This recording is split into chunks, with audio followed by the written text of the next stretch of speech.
Once upon a time, in the shimmering heart of Lagos, there lived a woman named Amara Kingsley. She was the kind of woman who commanded attention the moment she entered a room. Not just because of her flawless dark skin that glowed like polished mahogany, or her perfectly tailored clothes that whispered elegance with every step, but because she moved through the world like royalty, untouched by ordinary struggles.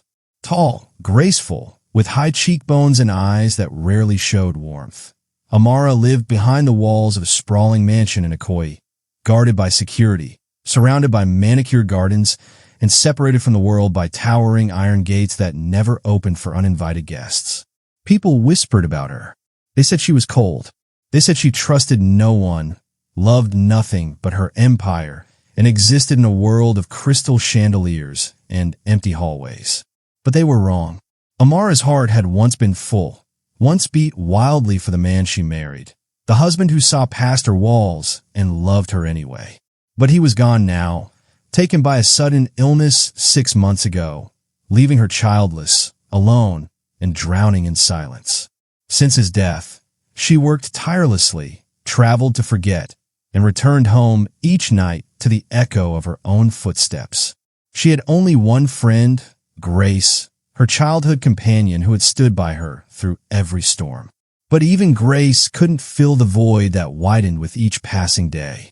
That life, that lonely existence was about to shatter completely. If you're already hooked, don't forget to subscribe, hit the like button, and drop a comment below telling us what you think will happen next.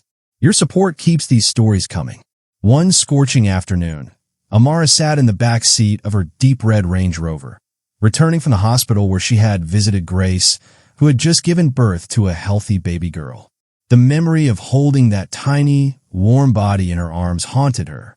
It awakened something she had tried to bury, the desperate longing to be a mother, the dream she and her husband had shared but never fulfilled.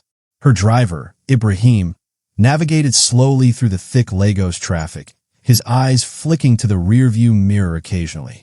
"Madam, should I take the shortcut through Surulere? This hold-up fit reach night." "Oh," he said carefully. Amara didn't respond immediately. She was still lost in the image of Grace's baby, those tiny fingers curling around hers, the soft breathing against her chest. She exhaled slowly. "Go for the main road. I don't care how long it takes." "Yes, ma," Ibrahim replied, steering the vehicle forward. Minutes passed. The car crawled. Then it stopped completely at a red light. Ibrahim sighed, drumming his fingers lightly on the wheel, but Amara's gaze had drifted to the window. Something caught her eye. "What is that?" she murmured, leaning slightly forward. Ibrahim glanced around. "What is what, madam?" "There, by that electric pole." Ibrahim followed her line of sight and saw a woman sitting on the dusty roadside, barefoot, dressed in torn, faded clothes that hung loosely on her thin frame. In her arms, she cradled 2 small babies, wrapped in what looked like old, stained rags. The babies whimpered weakly, their cries barely audible over the noise of traffic. The woman held up a crumpled piece of cardboard, trying desperately to shield them from the brutal afternoon sun. Ibrahim frowned. "Madam, not beggars. Some of them even day rent baby to do this kind thing. Make we no stop." But Amara wasn't listening. Her eyes were locked on the babies' faces. Something about them squeezed her chest so tightly she could barely breathe. She leaned closer to the window, her pulse quickening. Then one of the twins lifted his face. Amara's world stopped. His eyes, hazel, light brown, rare, were identical to her late husband's. It couldn't be. She blinked hard, trying to shake the impossible thought. Maybe it was the emotions from the hospital, the grief still raw beneath her composed surface. But then the second baby looked up. The same eyes stared back at her. Her heart pounded violently in her chest. "Stop the car," she said, her voice shaking. Ibrahim hesitated. "Madam, I said stop the car. Now." He hit the brakes and pulled over to the side of the dusty road. Before he could say another word, Amara pushed open the door and stepped out into the blazing heat. She didn't wait for Ibrahim to bring the umbrella. She didn't care about the dirt, the stares from passers-by, or the sweat already forming on her skin. Her cream suit, her designer heels, her perfectly styled hair, None of it mattered. She walked straight toward the woman. Ibrahim scrambled out behind her, umbrella in hand, calling, "Madam, wait!" But Amara was already there. She stopped just a few feet away, her chest rising and falling rapidly. The woman on the ground looked up at her with wide, exhausted eyes. Her name was Lina Moore, though Amara didn't know that yet. All Amara saw was a woman who looked defeated, broken, holding on to two fragile lives with everything she had left. Lina's lips parted slightly, but no words came. She had never seen anyone like this woman before. Someone so polished, so powerful, kneeling down in the dirt to face her. Amara crouched slowly, her hands trembling as she reached into her bag and pulled out a bottle of water. She extended it toward Lina, her voice soft but urgent. "Please, drink." Lina blinked in disbelief. No one had spoken to her this gently in months. She took the bottle with shaking hands, her eyes still locked on Amara's face. Amara's gaze shifted to the babies. They were so small, so fragile. Their skin was dry, their breathing shallow, and their eyes, those unmistakable hazel eyes, looked back at her with an innocence that pierced through every wall she had built around her heart. In that moment, logic failed her. Reason disappeared. Instinct took over. She couldn't walk away. She wouldn't. Something deeper than thought told her these children were meant to find her. And Amara Kingsley, the woman who trusted no one, made a decision that would change everything. She would not leave them behind. What do you think Amara will do next? Will she take the babies? Who is Lina? And why does she look so broken? Drop your thoughts in the comments, smash that like button, and subscribe so you don't miss next. Amara Kingsley was not born into wealth. She clawed her way up from nothing, building a tech empire from a cramped one-room apartment with nothing but a laptop and relentless ambition. By 32, she owned 3 companies, employed over 500 people, and had her face on the cover of business magazines across West Africa. She was respected, feared even. People admired her brilliance, but kept their distance from her coldness. But none of that mattered after Victor died. Victor Kingsley had been her anchor, the only person who saw past the sharp suits and boardroom victories to the woman who still feared abandonment, who still carried scars from a childhood spent being overlooked. He had loved her fiercely, patiently, until she finally let herself believe she deserved it. They had tried for children for years, consultations, treatments, prayers, but nothing worked. And then, just when they had begun considering adoption, Victor collapsed at work. 3 days later, he was gone. That was 2 years ago. Since then, Amara's life had become a carefully constructed routine. Wake up, work, attend meetings, sign contracts, come home to silence. She filled her days with productivity and her nights with exhaustion, hoping sleep would come before the grief did. She never cried in public, never showed weakness. The world saw a woman who had everything under control, but inside, she was hollow. Until today, Lina Moore's life had gone in the complete opposite direction. Where Amara had climbed, Lina had fallen. Once, she had been a young woman with dreams. Modest ones, but dreams nonetheless. She had worked as a housemaid, saved every naira she could, and hoped one day to open a small shop. Then she met a man who promised her the world. He gave her twins instead, then vanished the moment he learned she was pregnant. Lina had tried to survive on her own. She worked until her body couldn't anymore, begged her landlord for more time, sold everything she owned. But it wasn't enough. 3 weeks ago, she was evicted. Her few belongings were thrown into the street, and while she bent down to gather them, thieves snatched what little she had left, including the baby's only blanket. Since then, she had been sleeping under bridges, begging at traffic lights, and praying her children would survive one more day. She never imagined someone like Amara Kingsley would stop for her. Now, sitting in the back seat of that deep red Range Rover, Lina felt like she was dreaming. The car smelled like leather and perfume. The air conditioning made her shiver after weeks under the scorching sun. She held her babies tightly, afraid that if she blinked, this would all disappear. Amara sat beside her, staring straight ahead, her face unreadable. Ibrahim, the driver, kept glancing nervously in the rearview mirror, unsure of what was happening. "Madam, where are we going?" Lina finally whispered, her voice hoarse. Amara didn't turn to look at her. "My home. You and the children need food, water, and medical attention." Lina's eyes widened. "Madam, I cannot. It's temporary." Amara interrupted, her tone firm but not unkind. "Just until you're stable." Lina swallowed hard and nodded, too overwhelmed to argue. She looked down at her sons, their tiny chests rising and falling weakly. She didn't understand why this stranger was helping her, but she was too desperate to question it. When they arrived at the mansion, Lina froze. The gates alone were taller than any building she had lived in. The driveway was lined with flowers she couldn't name. The house itself looked like something from a movie, white, gleaming, impossible. Ibrahim opened the door, and Amara stepped out first. "Bring them inside," she said calmly. Lina hesitated, then slowly climbed out, cradling her babies. Her bare feet touched smooth tiles for the first time in weeks. She felt like she was trespassing. Amara led her through the front door into a massive living room with high ceilings, spotless white couches, and floor-to-ceiling windows. Everything was silent. "Clean. Cold. Sit," Amara said, gesturing to the couch.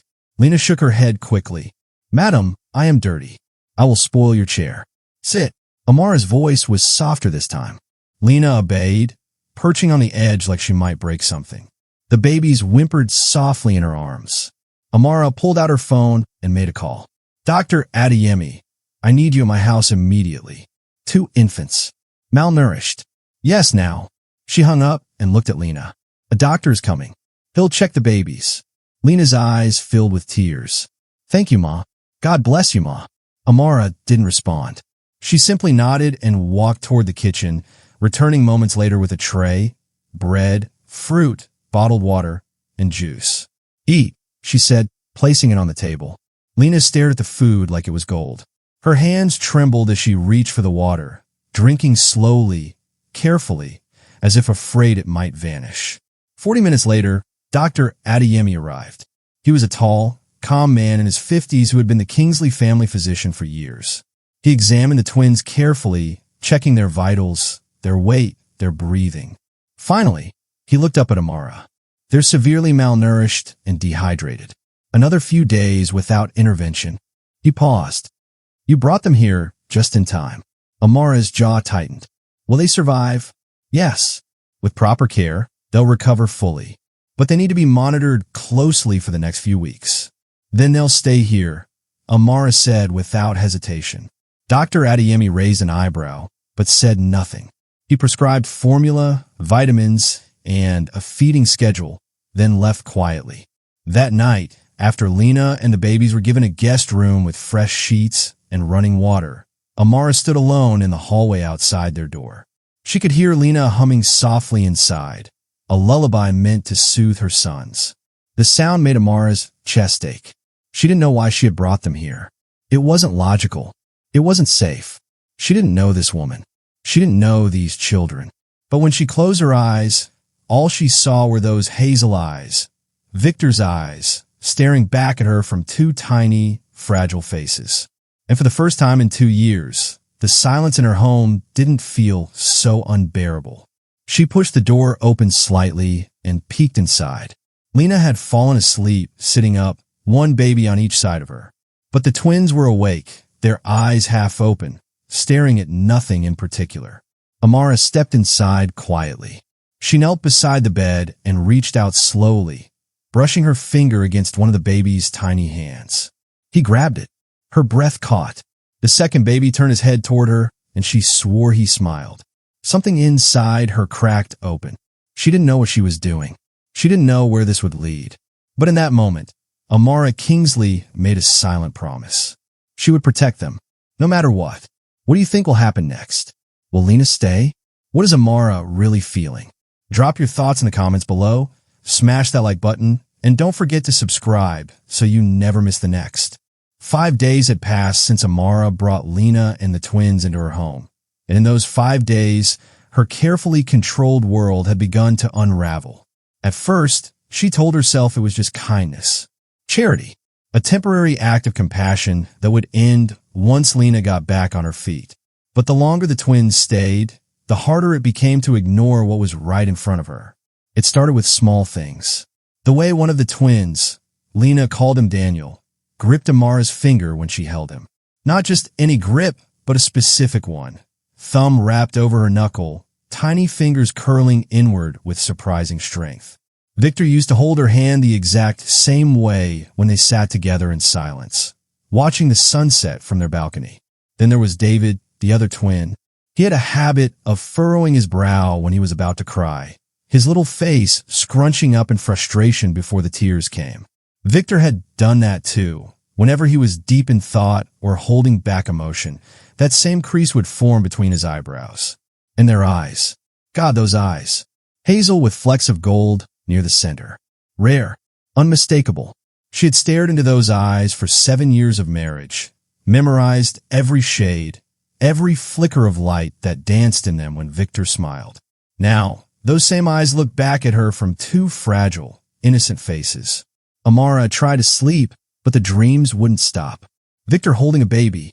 Victor laughing. Victor whispering, "We're going to be parents."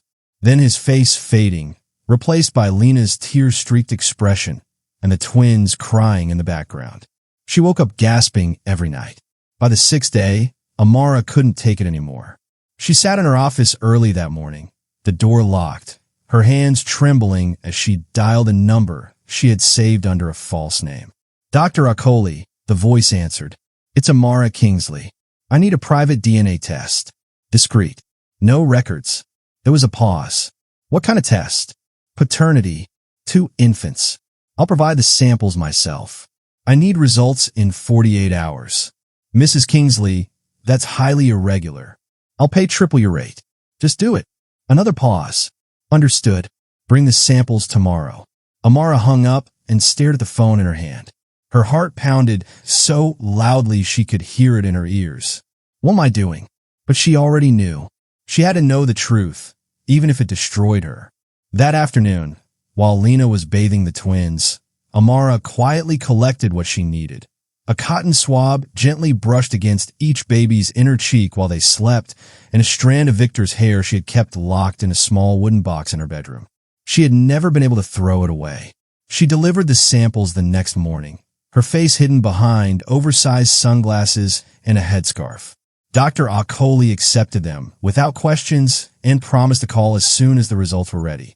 The waiting was unbearable. Amara moved through her days like a ghost. She attended virtual meetings but couldn't focus. She signed documents without reading them. She barely ate. Lina noticed. "Madam, are you well?" she asked one evening, her voice cautious. Amara looked up from her untouched plate. "I'm fine. You have not been sleeping. I hear you walking at night." I said I'm fine. Amara's tone was sharper than she intended. Lina lowered her eyes and said nothing more. 2 days later, the call came. Amara was in her office when her phone buzzed. Dr. Akoli's name flashed on the screen. Her hands went cold. She answered, "Yes, Mrs. Kingsley, the results are ready. I'm sending them now." Her email pinged. She opened it with shaking fingers. The subject line read, "Paternity analysis, confidential." She clicked. The document loaded slowly, each second stretching into eternity. Then she saw it. Probability of paternity, 99.97%. Conclusion, Victor Kingsley is the biological father. The room tilted. Amara gripped the edge of her desk, her breath coming in short, shallow gasps. She read the line again, and again, and again. It was real. Victor's children. Her husband, her late husband, had fathered 2 sons with another woman. The grief she had buried for 2 years erupted like a volcano. She slammed her laptop shut and pressed her hand against her face, trying to hold herself together, but the sobs came anyway, raw, guttural, full of rage and heartbreak and betrayal. How could he? How dare he? She had loved him, trusted him, mourned him, and all this time there had been secrets. When Amara finally composed herself, her tears had dried, replaced by cold determination. She stood, smoothed her dress, and walked downstairs. Lina was in the living room, folding the baby's clothes. She looked up and smiled softly. "Madam, good evening." Amara didn't return the smile. "We need to talk." Lina's smile faded. She set the clothes down slowly. "Did I do something wrong?" "Sit." Lina obeyed, her eyes wide with worry. Amara remained standing, arms crossed, her voice steady but laced with barely controlled emotion. "Who is the father of your children?" Lina froze. "I asked you a question." Lina's lips trembled. "Madam, I don't." "Tell me his name." Tears welled up in Lina's eyes. "His name was Victor." Amara's jaw tightened. "Victor who?" Lina hesitated, then whispered, "Victor Kingsley." The room fell silent. Amara's nails dug into her palms. "When did you meet him?" 3 years ago. He came to the house where I worked as a maid. He was kind. He talked to me like I mattered." Lina's voice cracked. "He said he wasn't married. He said he loved me. He promised he would take care of me. And then I got pregnant. I told him, and he seemed happy. He said he would come back, but he stopped answering my calls. I went to his office, but they said he didn't work there anymore. I searched everywhere." She wiped her eyes. "Then I heard he died, and I had nothing. No one. Just my babies." Amara closed her eyes, fighting the wave of nausea rising in her throat. Lina looked up at her, desperate. "Madam, I swear, I didn't know he was married. I would never." "Stop." Amara's voice was like ice. Lina fell silent, tears streaming down her face. Amara turned away, staring out the window at the garden Victor had designed himself. The garden where they used to sit together. The garden where he had promised her forever. "He lied to both of us," Amara said quietly. Lina sobbed. "I'm sorry, Ma. I'm so sorry." Amara didn't respond. She couldn't, because the truth was unbearable. The man she had loved, the man she had mourned, had betrayed her in the deepest way possible. And now his sons were sleeping upstairs in her home. What should Amara do now? Can she forgive Victor? Can she forgive Lina? And what will happen to the twins? Drop your thoughts in the comments. Hit that like button and subscribe so you don't miss next story. For 3 days, Amara didn't speak to anyone. She locked herself in her bedroom, ignored calls, skipped meetings, and let her assistant handle everything. The house staff whispered nervously. Lina kept the twins quiet, terrified she would be thrown out at any moment. But Amara wasn't planning to throw anyone out. She was battling something far more complicated than anger. Every time she closed her eyes, she saw Victor's face. The man who had held her through panic attacks. The man who had slow danced with her in their kitchen at midnight. The man who had sworn, with tears in his eyes, that she was his everything. That same man had lied to another woman, had made promises he never intended to keep, had created life and walked away. Amara wanted to hate him. She did hate him, but she also still loved him, and that made the hatred so much worse. On the 4th morning, Amara finally emerged from her room. She looked tired, dark circles under her eyes, hair pulled back in a simple bun, but her expression was calm, resolved. She found Lina in the nursery, gently rocking David while Daniel slept in the crib. Lina looked up, fear flickering across her face. "Madam, I'm not sending you away," Amara said quietly. Lina blinked, confused. "Madam." Amara stepped into the room and looked down at the twins. Her voice was steady, but her hands trembled slightly. "You didn't know he was married. You didn't deceive me. Victor did." Tears spilled down Lina's cheeks. "I swear, madam. I swear I didn't." "I believe you." Amara met her eyes. "You were lied to, just like I was. You're not my enemy, Lina." Lina's shoulders shook with sobs. "Thank you, Ma. Thank you." Amara nodded slowly. "The twins are innocent. They didn't ask to be born into this mess. And whether I like it or not, they're Victor's sons." She paused, her jaw tightening. "Which makes them my responsibility." Lina looked up, stunned. "You would do that? For them?" "Not for him," Amara corrected. "For them. And maybe for the wife I used to be. The one who wanted children more than anything." She reached down and brushed her fingers across Daniel's tiny hand. He stirred but didn't wake. "You and the boys will stay here," Amara continued. "I'll make sure they have everything they need, education, health care, a future. But you need to understand something, Lina. Yes, madam. This isn't charity. This is survival. For all of us. Lina nodded quickly, wiping her tears. I understand. 2 weeks later, Amara made a public statement. She stood in front of cameras at a carefully orchestrated press conference, dressed in a sharp black suit, her face composed and unreadable. I am here today to address recent rumors, she began, her voice clear and firm. It has come to my attention that my late husband, Victor Kingsley, fathered 2 children before his passing. These children are now under my care, and I have taken full legal responsibility for their welfare. The room erupted with questions. Reporters shouted over each other. Cameras flashed. Amara raised a hand, and the room quieted. I will not be taking questions about the circumstances surrounding their birth. What matters now is their future. They are innocent, and they deserve stability, protection, and love. That is what I intend to provide. She walked off the stage without another word. The news exploded across every platform. Opinion pieces debated her decision. Some praised her strength and compassion. Others called her a fool. But Amara didn't care. She had made her choice. But not everyone was pleased. Within days, Victor's relatives began to surface. Uncles, cousins, distant family members Amara had barely seen since the funeral. They arrived at her gates unannounced, demanding meetings, making claims. The first was Victor's uncle, Chief Amara Kingsley, a loud, imposing man with graying hair and a permanent scowl. Amara, he boomed as he entered her sitting room, uninvited. What is this nonsense I'm hearing about street children living in my nephew's house? Amara remained seated, her expression cold. These are Victor's children. This is their rightful home. Rightful? Chief Amara laughed bitterly. You don't even know if they're truly his. Some woman from the street shows up with babies, and you just believe her. I had a DNA test done. They are his sons. The chief's face darkened. Then they belong to this family. Not to you. You have no claim over them. Amara stood slowly, her voice dropping to a deadly calm. I am Victor's widow. I am their legal guardian. And unless you have a court order, you have no authority here. Chief Amara stepped closer, his voice low and threatening. You think you can keep them? You think we'll just let you raise Kingsley heirs as if they're yours? They're mine now, Amara said evenly. And I suggest you leave before I have security escort you out. The chief glared at her, then turned and stormed out, slamming the door behind him.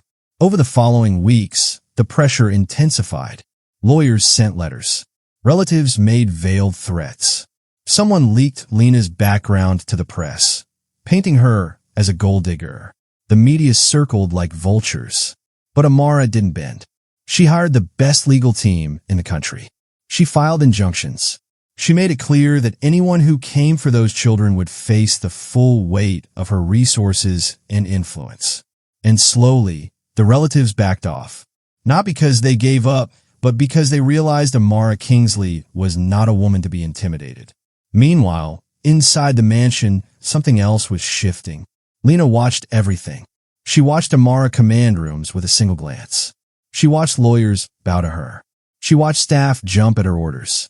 She watched the world bend around this woman who seemed untouchable. And for the first time, gratitude began to mix with something darker. Why does she have all this? Lina had worked her whole life. She had suffered, starved, begged. And yet, she had nothing. Amara had never gone hungry, never slept on the street, never been spat on or ignored. And now, Amara had Lina's children too. Not biologically, maybe, but in every way that mattered. Legally, financially, socially, those twins belonged to Amara now. Lina told herself to be grateful. She told herself Amara had saved them. But late at night, when the mansion was quiet and she lay in a guest bed softer than anything she'd ever known, a bitter thought crept in. She took everything from me without even trying. And once that thought took root, it grew. One evening, as Amara sat in her office reviewing documents, Lina appeared in the doorway holding Daniel. Madam, may I speak with you? Amara looked up. Of course. Come in. Lina stepped inside, but didn't sit. I just wanted to say thank you. For everything. For fighting for my boys. Amara's expression softened slightly. They're not just your boys anymore, Lina. They're ours. Lina smiled. but the smile didn't reach her eyes. What do you think Lina is really feeling? Can gratitude and envy coexist? And what will happen when those feelings collide? Drop your thoughts below, smash that like button, and subscribe so you don't miss next. It started with headaches. Amara dismissed the first few: stress, sleepless nights, the emotional toll of everything that had happened. But then came the nausea, the dizziness, the strange fatigue that made her limbs feel like lead even after a full night's rest. She sat in her doctor's office 3 weeks after the press conference, her hands folded in her lap. Dr. Adeyemi frowned at her test results. Your blood pressure is unusually low. Your iron levels have dropped significantly. Are you eating properly? Yes. Sleeping? As much as I can. He leaned back, studying her. Mrs. Kingsley, these symptoms suggest either extreme stress or something else. I'd like to run more comprehensive tests. Fine. Do it. But even as she agreed, a strange unease settled in her chest. That evening, Amara returned home exhausted. She went straight to her bedroom and reached for her nightly medication, pills for blood pressure, vitamins, supplements her doctor had prescribed after Victor's death to help her cope. She poured a glass of water and swallowed them without thinking. 20 minutes later, she was in the bathroom, vomiting violently. The incidents continued. Her private emails were accessed without her knowledge. A confidential business proposal she'd been working on was somehow leaked to a competitor. Her home security footage mysteriously malfunctioned for hours at a time. And then there was Lina. At first, the changes were subtle. Lina stopped making eye contact. She became quieter, more withdrawn. She spent more time in her room with the door closed, speaking in hushed tones on her phone. Amara noticed but said nothing. Not yet. One afternoon, Amara pretended to leave for a meeting but doubled back quietly. She stood outside Lina's door, her heart pounding, and listened. Lina's voice drifted through the crack. Yes, I did what you said. She's been taking them every night. No, she doesn't suspect anything. Amara's blood ran cold. I know it's risky, but you promised me once she's out of the way, the boys will inherit everything, and you'll make sure I'm taken care of, right? Chief Emeka, please, I need your word. Amara's hand went to her mouth. Chief Emeka, Victor's uncle, the man who had threatened her weeks ago. I didn't want to do this, but she is everything: the house, the money, the power. My sons deserve that. Not her. She's not even their real mother. Amara backed away slowly, her mind racing, her chest tight. She walked to her office on trembling legs, locked the door, and sat in the dark. The woman she had saved, the woman she had protected, the woman she had opened her home to, was poisoning her. Amara didn't sleep that night. She sat at her desk, replaying every moment since she'd brought Lina into her life. Every smile, every thank you, Ma, every tear. Had it all been a lie? No, not at first. Lina had been desperate, broken, genuine. But desperation, Amara realized, could twist into something darker. Gratitude could sour into resentment, and survival instincts could turn a victim into a predator. Lina hadn't started out wanting to hurt her, but somewhere along the way, envy had taken root. Why does she have everything? Why does she get to decide my son's future? Why am I still nothing while she remains untouchable? And Chief Emeka had fed that envy, nurtured it, weaponized it. If Amara is gone, he must have whispered the twins inherit, and you, as their mother, control everything. It was a lie, of course. Chief Emeka would never let Lina truly have power. But Lina, desperate and angry, had believed him. The next morning, Amara acted as if nothing had changed. She greeted Lina warmly. She played with the twins. She took her medication in front of Lina, making a show of swallowing each pill. But the pills never touched her tongue. She had already switched them out. That afternoon, Amara called her head of security, a sharp, no-nonsense woman named Ngozi. I need you to do something for me, Amara said quietly. And it needs to stay between us. Of course, Ma. I want my medications tested. All of them. I want to know if they've been tampered with. Ngozi's eyes widened. Ma, do you think? Just do it. Discreetly. Yes, Ma. The results came back 2 days later. 3 of her medications had been laced with low doses of sedatives, and a mild toxin. Nothing immediately fatal, but enough to weaken her over time. Enough to make her sick. Enough to make her vulnerable. Amara stared at the report, her jaw tight. She had her proof. She also had Ngozi install hidden cameras in the medication cabinet and throughout the house. Within a week, they captured everything. Lina sneaking into Amara's bathroom late at night. Lina carefully opening pill bottles and replacing capsules with tampered ones. Lina on the phone with Chief Emeka, whispering updates. She's getting weaker. Yes, it's working, just a little longer. Amara watched the footage in silence, her face expressionless. Ngozi stood beside her, furious. Ma, we need to call the police. Now, this is attempted murder. No. Ngozi turned, stunned. What? Not yet. Ma, she's trying to kill you. I know. Amara's voice was calm, cold. But if we move now, Chief Emeka walks away. He'll claim he had nothing to do with it. He'll disappear, and this doesn't end. Then what do you want to do? Amara leaned back in her chair, her eyes sharp and calculating. I want them to think they've won. Over the next 2 weeks, Amara played the role of her life. She grew weaker. She stumbled occasionally. She canceled meetings, citing exhaustion. She let her assistant tell people she was unwell. Lina watched with barely concealed satisfaction. Chief Emeka visited twice, his tone falsely sympathetic. Amara, you don't look well. Perhaps you should rest. Let the family help manage things for a while. Amara smiled weakly. Perhaps you're right. She saw the gleam in his eyes. Meanwhile, behind the scenes, Amara was building her case. She compiled every piece of evidence, the tampered medications, the security footage, the phone records, the financial transactions between Lina and Chief Emeka. She brought it all to her lawyer, a brilliant, ruthless woman named Chioma. When do you want to move? Chioma asked. Soon, but not yet. I need them to feel safe, confident. I need them to make one more mistake. Chioma smiled. You're terrifying, you know that? Amara didn't smile back. I was kind, and they mistook it for weakness. One evening, Amara sat alone in her office, staring at a photograph of Victor. She felt no love anymore, only anger and sadness. He had started all of this. His lies, his betrayals, his selfishness. And now, the woman carrying his children, the woman Amara had tried to save, was trying to destroy her. Amara set the photograph face down. You don't get to win, she whispered. Not anymore. She stood, straightened her shoulders, and walked out. The end game was about to begin. Do you think Amara will get her revenge? Can Lina be redeemed? Or has she gone too far? Drop your predictions in the comments, hit that like button, and subscribe. You won't want to miss next. It happened on a quiet Thursday morning. Amara was in the dining room, sipping tea across from Lina, who was feeding the twins their breakfast. The sunlight streamed through the tall windows, casting golden shadows across the marble floor. Everything seemed peaceful. Then Amara's hand began to tremble. The teacup slipped from her fingers and shattered against the table. Tea spilled across the white cloth like blood. Madam! Lina jumped up, eyes wide.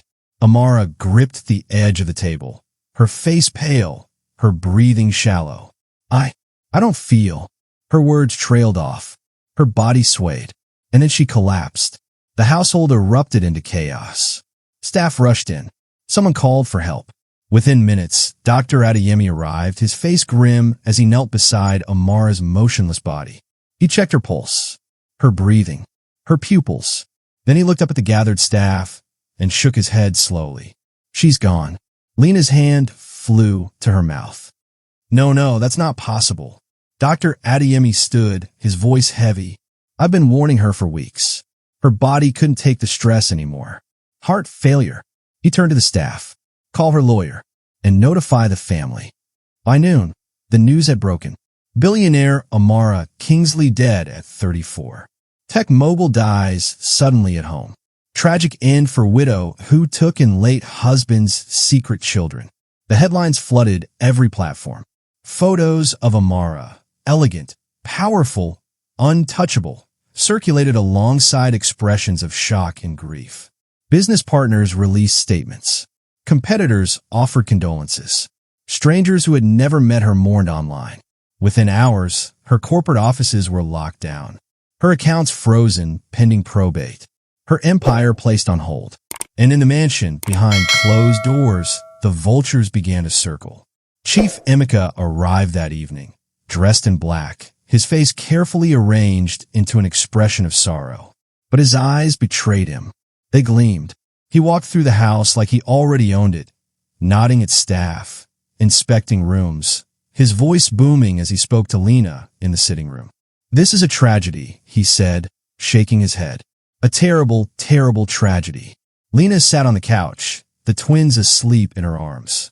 She looked dazed, shaken. I didn't think it would happen so fast," she whispered. Chief Emeka placed a heavy hand on her shoulder. "These things happen, my dear." The stress was too much for her. He paused. "But now, we must think about the future. About the boys." Lina looked up at him. "What happens now?" "Now," Chief Emeka smiled. "Now, the estate goes into probate. And since the twins are Victor's rightful heirs, the family will step in to manage things. For their benefit, of course. And me, you're their mother. You'll be taken care of." His smile widened. "Trust me." Lina nodded slowly, but doubt flickered in her eyes. Over the next 3 days, Victor's relatives descended like locusts. Cousins, uncles, aunts who had never visited before suddenly appeared, dressed in black, voices dripping with false sympathy. They held meetings in Amara's office. They discussed lawyers. They drafted documents. Chief Emeka sat at the head of the table like a king. "We need to move quickly," he said, "before the courts get involved. The twins are minors. Someone needs to be appointed as their legal guardian and manage the estate until they come of age." "And who do you suggest?" one cousin asked. Chief Emeka smiled. "I think it's obvious. As the eldest male relative, the responsibility falls to me." Heads nodded around the table. Lina stood in the hallway outside, listening, her stomach twisting. "They're not even pretending to include me."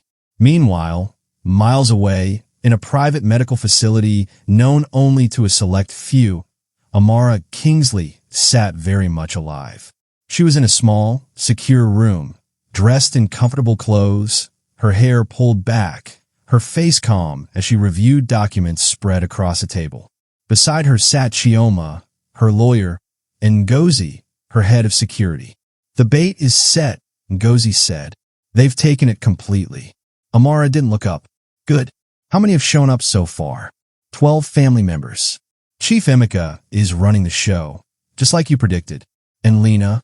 Ngozi hesitated. "She's conflicted, but she's still going along with it." Amara's jaw tightened, but she said nothing. Chioma leaned forward. "We have everything we need.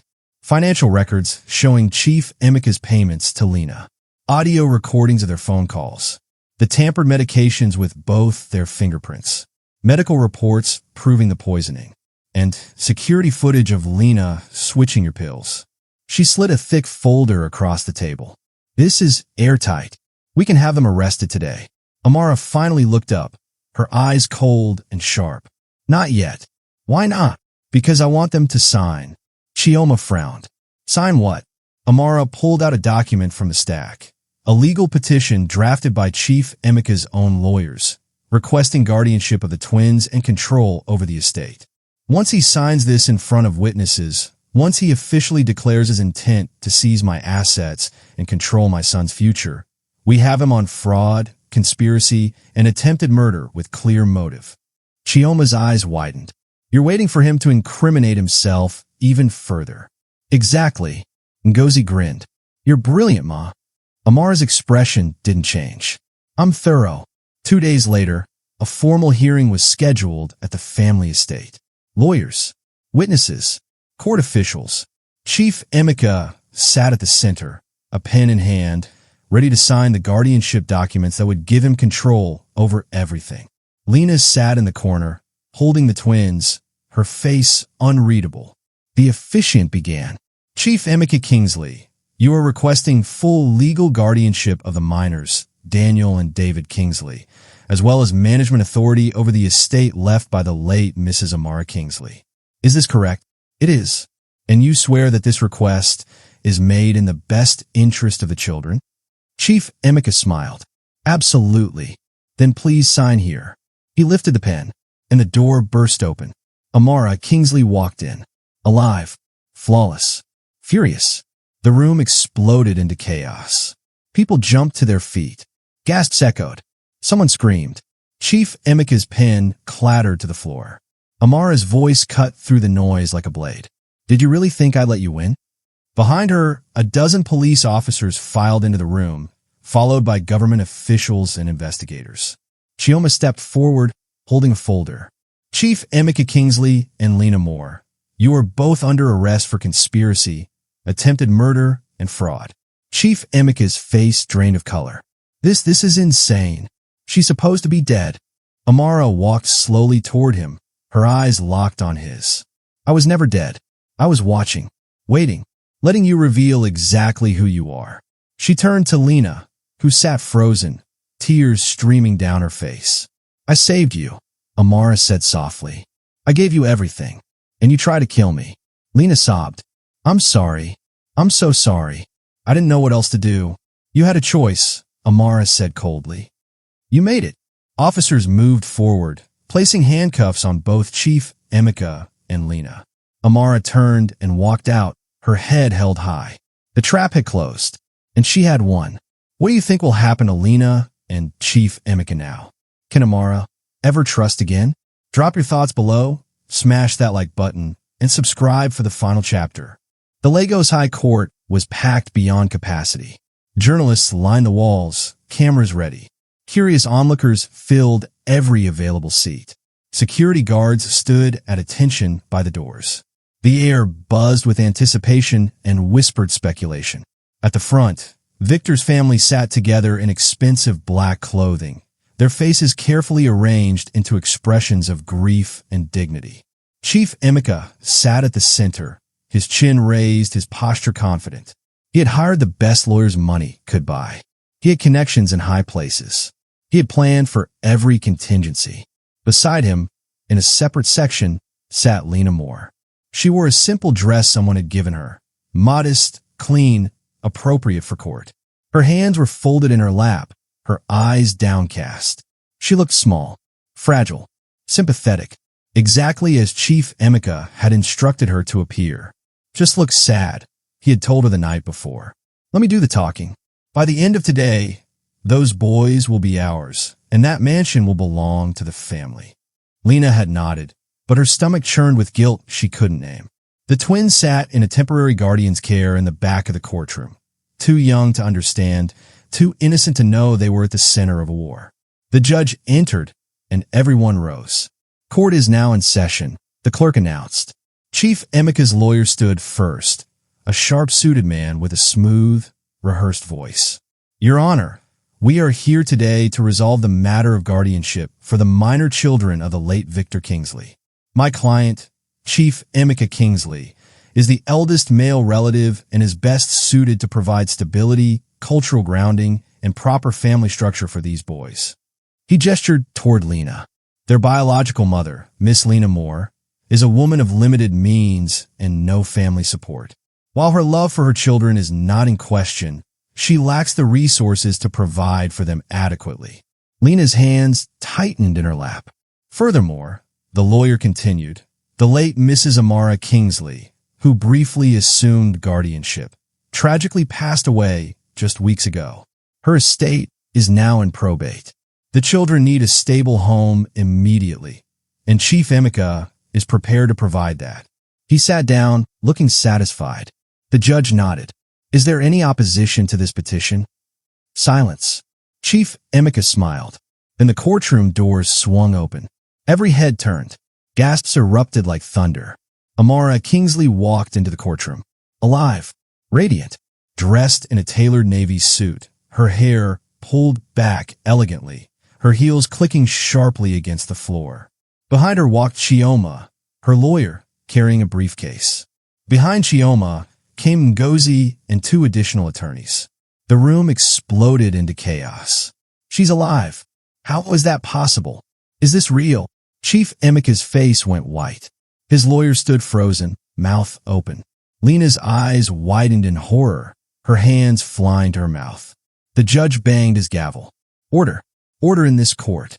Amara walked calmly to the front and stood directly in front of the bench, her gaze steady and unflinching.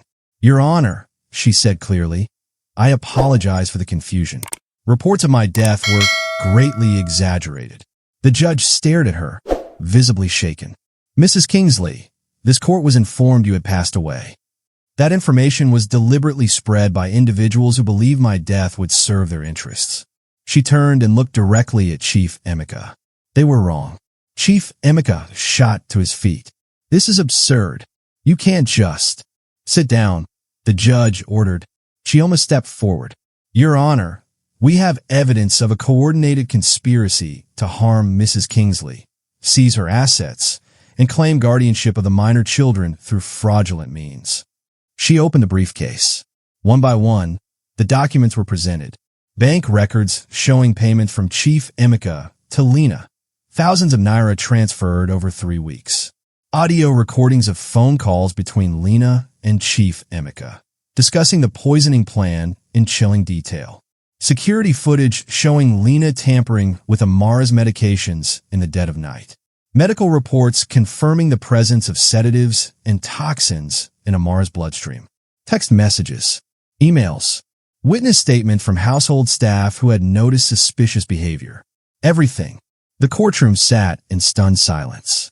Chief Emeka's lawyer tried to object, but his voice was weak. Your Honor, this is circumstantial.